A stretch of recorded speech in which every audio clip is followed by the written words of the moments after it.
He says, I find that an evening spent reading or writing letters, watching a movie with a loved one, having dinner with my children, or even exercising alone is far more inspiring than getting dressed to attend a function often filled with small talk.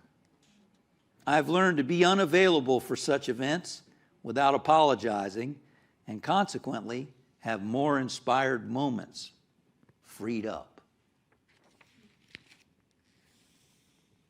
He's another great one. He says, put distance between you and your critics.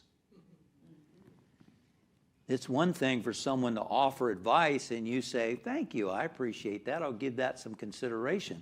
But he says beyond that, it becomes an argument, it becomes a conflict.